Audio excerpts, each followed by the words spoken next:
my video. So you have seen the title of this video. So without wasting time, let's jump into today's video's lecture.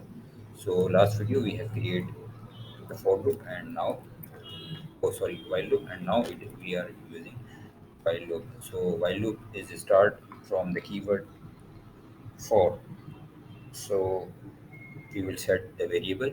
For example, if days is equal to let them get pilot protect from me. That's why I love it. That's awesome, and I'll be very enjoying by using. I will highly recommend that you should use also use. So we will that for day in this first we will create and run this.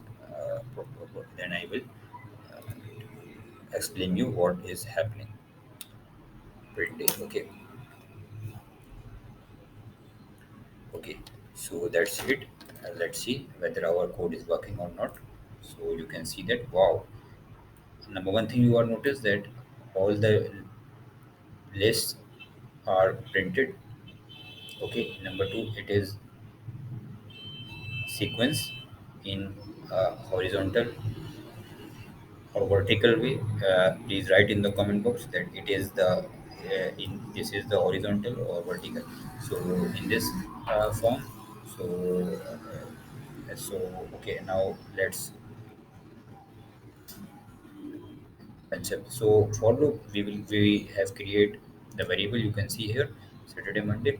For is a keyword that start for loop. Day we have set the variable for the days.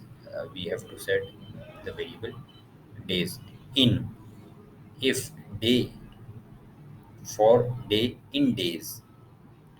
Okay, for day in days. If days are inside the day, then print day. They are printing that again and again and again and again and again and again, and the program will finish.